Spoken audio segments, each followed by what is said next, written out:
នេះជាភាពយន្តភ័យរន្ធត់មួយទៀតដែលនឹងធ្វើឲ្យអ្នកភ័យខ្លាចរហូតដល់ស្លាប់ថ្ងៃនេះខ្ញុំនឹងនាំមកជូនអ្នកនៅភាពយន្តភ័យរន្ធត់វៀតណាមមួយរឿងគឺ The Return គេនិយាយថាមានអំពើអាបធ្មប់ចម្លែកមួយនៅក្នុងប្រទេសវៀតណាមដែលអាចធ្វើឲ្យមនុស្សរស់ឡើងវិញហើយបាត់បង់ព្រលឹងរបស់ពួកគេប៉ុន្តែថាតើរបស់ដែលត្រូវបានហៅមកវិញនោះល្អឬអាក្រក់យើងមិនទាន់ដឹងនៅឡើយទេប្រញាប់ឡើងហើយមើលវាជាមួយមិត្តភ័ក្តិរបស់អ្នករឿងនេះចាប់ផ្ដើមដោយពិធីមួយសាមាកំពុងរាំនឹងអធិដ្ឋានមនុស្សនៅជុំវិញកំពុងអធិដ្ឋានដែរទោះយ៉ាងណាក៏ដោយនៅពេលនេះកូនស្រីរបស់អាវៃឈ្មោះសៀវអាយកំពុងចេញទៅក្រោយដោយសារតែបាត់ជើងតូចដោយឃើញស្ថានភាពបែបនេះម្ដាយអាចប្រាប់តែកូនស្រីច្បងឈ្មោះឈីស៊ីឲ្យមើលថែប្អូនស្រីរបស់នាងប៉ុណ្ណោះប៉ុន្តែនៅតាមផ្លូវឈីស៊ីស្រាប់តែមានអារម្មណ៍មិនស្រួលខ្លួនហើយរត់ទៅបង្គន់ដើម្បីក្អួតមិននឹកស្មានដល់ត្រឹមតែប៉ុន្មាននាទីប៉ុណ្ណោះសោកនាដកម្មក៏បានកើតឡើងសៀវអាយដែលលោភលន់បានរកឃើញតុក្កតាមួយអណ្ដែតនៅក្នុងទម្លីហើយចង់កំចាត់វាចោលបន្ទាប់មកហាក់ដូចជាមានអ្វីមួយនៅក្នុងទម្លីហើយភ្លាមនោះបានចាប់នាងបន្ទាប់ពីធ្លាក់ចូលទៅក្នុងទឹកសៀវអាយបានតស៊ូពីរបីដងប៉ុន្តែมันអាចទាក់ទាញចំណាប់អារម្មណ៍របស់ប្អូនស្រីរបស់នាងបានទេនាងត្រូវបានអូសចូលទៅក្នុងទឹកទាំងស្រុងរួចក៏បាត់ខ្លួនពេលក្រុមគ្រួសាររបស់នាងបានប្រតិកម្មថាសៀវអាយបានបាត់ខ្លួនគឺនៅសល់តែស្បែកជើងរបស់នាងនៅលើទឹកមនុស្សគ្រប់គ្នាប្រញាប់ប្រញាល់រកនាងប៉ុន្តែសៀវអាយបានបាត់ខ្លួនទៅហើយបន្ទាប់ពីស្វែងរករយៈពេលមួយសប្តាហ៍សៀវអាយនៅតែរកមិនឃើញម្ដាយបានទទួលយកការពិតដែលធូកូនស្រីរបស់គាត់បានទទួលមរណភាពហើយចាប់ផ្ដើមគោរពបូជាហ្សាន់លី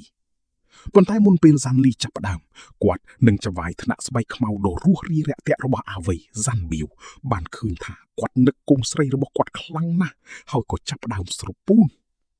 ដូច្នេះគាត់បានឲ្យនាងនៅអាងពិសេសមួយហើយប្រាប់នាងថាមានមន្តអាគមបុរាណមួយដរាបណាអ្នកដាក់ថ្មទូចមួយនៅលើអាងអ្នកអាចធ្វើឲ្យបំណងប្រាថ្នារបស់នាងคล้ายជាការពិតអ្វីគិតថាវាគួរឲ្យអស់សំណើចប៉ុន្តែសម្រាប់កូនស្រីរបស់សៀវអាយគាត់នៅតែសម្រេចចិត្តធ្វើអ្វីគ្រប់យ៉ាងពិតណាស់នៅយប់នោះហ្សាន់លីទើបតែចាប់ផ្ដើមហើយផ្លុំទីននៅមុខអាសនៈបន្ទាប់មកទឹកមុខរបស់សៀវអាយហាក់ដូចជាមិនអាចបញ្យល់បានហើយភ្នែករបស់នាងហាក់ដូចជាពោពេញដោយការអាក់អន់ចិត្តប៉ុន្តែសំណាងល្អនៅព្រឹកបន្ទាប់មានអ្នកណាម្នាក់បានរកឃើញសៀវអាយកំពុងកើតឡើងវិញប៉ុន្តែរឿងចម្លែកនោះគឺថាសាកសពរបស់នាងត្រូវបានគេរកឃើញនៅផ្នែកខាងលើទឹកចម្លែកជាងនេះទៅទៀតនៅពេលដែលពូរបស់នាងមកទទួលសាកសពគាត់មានការភ្ញាក់ផ្អើលយ៉ាងខ្លាំងនៅដឹងថាសៀវអាយដែលត្រូវបានប្រកាសថាស្លាប់ឥឡូវនេះកំពុងអង្គុយដោយសន្តិភាពទោះបីជាវាជារឿងមិនគួរឲ្យជឿក៏ដោយពូរបស់នាងបាននាំសៀវអាយទៅផ្ទះវិញឲ្យបានឆាប់តាមដែលអាចធ្វើឲ្យបានពេលគាត់ឃើញកូនស្រីរបស់គាត់មនុស្សគ្រប់គ្នាមានការរំភើបមានតែប្អូនស្រីរបស់នាងឈ្មោះឈីស៊ីប៉ុណ្ណោះដែលមិនហ៊ានចេញមុខមកសារភាពកំហុស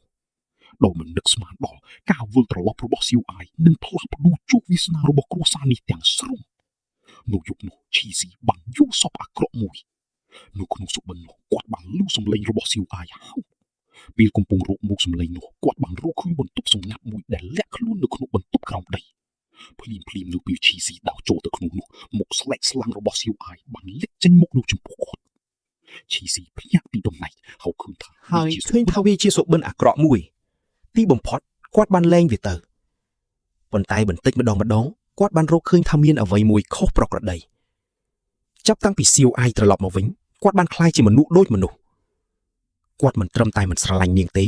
ថែមទាំងកាន់តែស្រពោនជាងមុនទៀតផងដំបូងឡើយឈីស៊ីគិតថាសៀវអាយភ័យខ្លាចពេកបន្ទាប់ពីធ្លាក់ចូលទៅក្នុងទឹកបន្ទាប់មកថ្ងៃមួយឈីស៊ីបានឈរជាមួយសៀវអាយដើម្បីសង្កេតមើលសៀវជី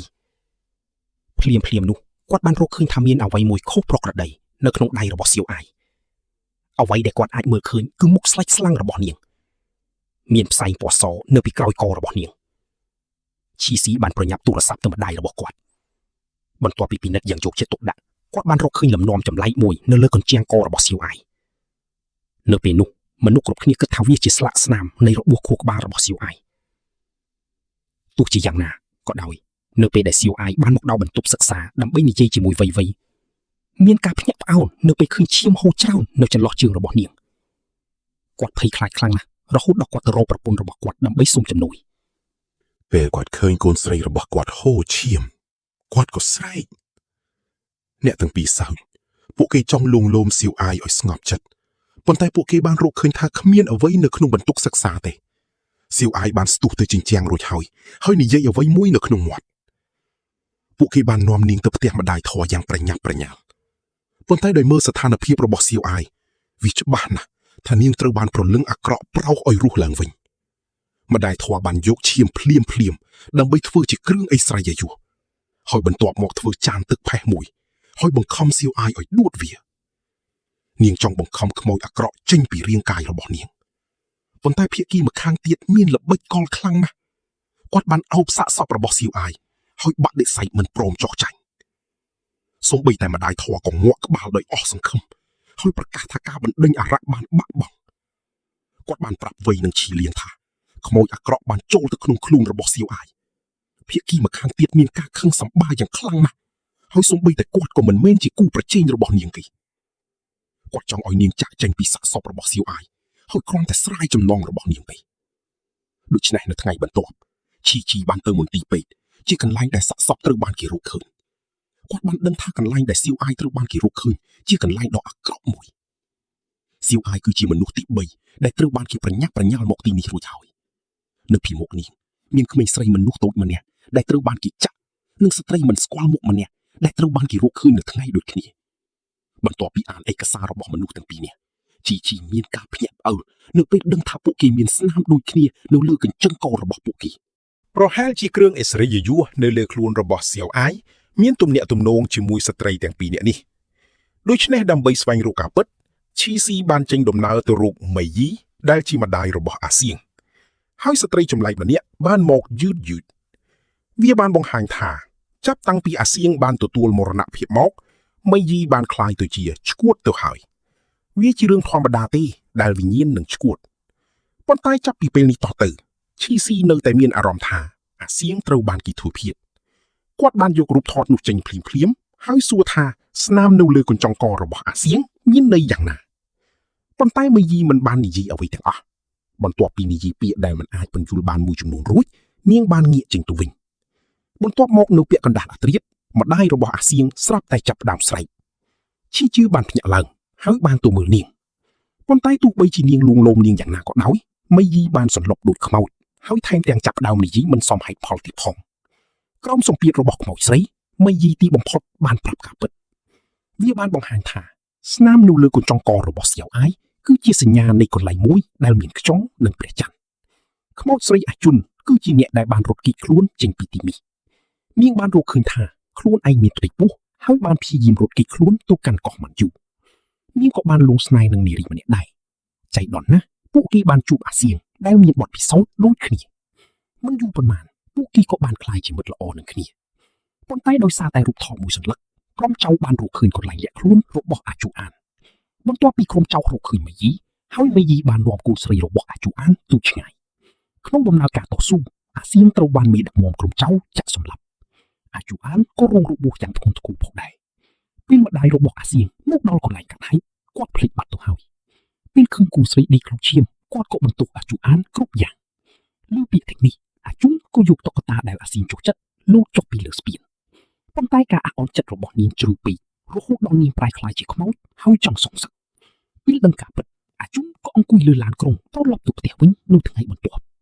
ប៉ុន្តែនាងមិនបានកត់សម្គាល់ឃើញថាខ្មោចរបស់អាជុនកំពុងតាមនាងយ៉ាងស្ងាត់នោះទេបន្ទាប់ពីត្រឡប់មកផ្ទះវិញអាជុនបានត្រឡប់មកអានផ្ទះវិញភ្លាមហើយដាក់សៀវអាយដោយសម្ងាត់បន្ទាប់មកពួកគេទាំងពីរនាក់បានចូលទៅក្នុងបន្ទប់សិក្សាហើយបើកទូដែករបស់អាវ៉ៃនៅពេលនេះម្ដាយដែលធ្លាប់ស្គាល់បទចម្រៀងនោះបានភ្ញាក់ឡើងនាងដេកលក់ហើយបានរកឃើញបន្ទប់សិក្សាដោយឃើញថាកូនស្រីច្បងរបស់នាងបានត្រឡប់មកវិញនាងមិនបានគិតច្រើនទេទោះជាយ៉ាងណាក៏ដោយនៅពេលនេះខ្មោចនោះស្រាប់តែងាកមកវិញម្ដាយបានរកឃើញអ្វីមួយខុសប្រក្រតីហើយប្រញាប់ប្រញាល់ទៅជួយសង្គ្រោះសៀវអាយដោយឮសំឡេងនោះអាវ៉ៃក៏ប្រញាប់ប្រញាល់ទៅអាងហែលទឹកនោះត្រូវបានវាយដោយអាងហែលទឹកញូនៅលើតុបានវាយទៅលើអាវ៉ៃ អាវ៉ៃបានព្យាយាមអស់ពីសមត្ថភាពដើម្បីរុញគាត់ចេញនៅពេលនេះម្ដាយធွာបានមកដល់ពេលនាងប៉ះនឹងអាងទឹកភ្លាមម្ដាយធွာបានឃើញសោកនាដកម្មដែលបានកើតឡើងចំពោះអាជូនហើយភ្លាមនោះក៏នៅដដែលទោះជាយ៉ាងណាក៏ដោយមុនពេលនាងអាចប្រតិកម្មខ្មោចនោះបានគ្រប់គ្រងអាងទឹកឆ្ពោះទៅរកម្ដាយរបស់នាងរួចហើយបានរំកិលរាងកាយរបស់នាងនៅពេលណាក៏បានដើម្បីធ្វើឲ្យម្ដាយរបស់នាងរឹងនៅនឹងកន្លែង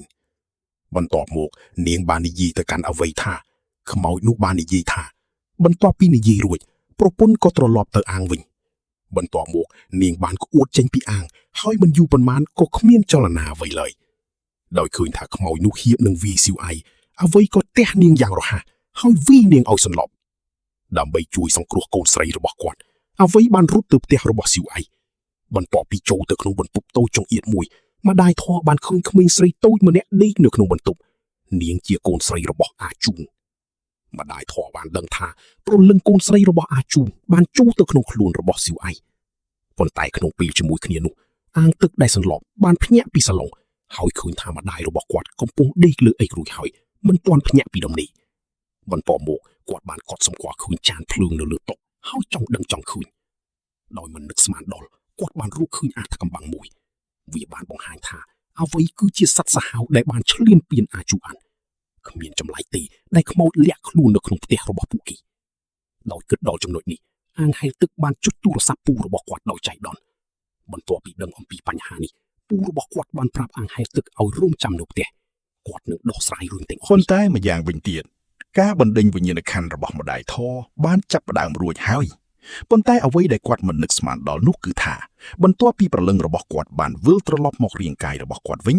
អ្នកក្រោមបង្គាប់ម្នាក់របស់គាត់បានហែកវត្ថុស័ក្តិសិទ្ធិនៅលើក្បាលរបស់សៀវអាយចេញដោយចៃដន្យដែលបណ្ដាលឲ្យខ្មោចស្រីត្រឡប់មករកគាត់វិញក្នុងពេលតែមួយហើយធ្វើទារុណកម្មគាត់រហូតដល់ស្លាប់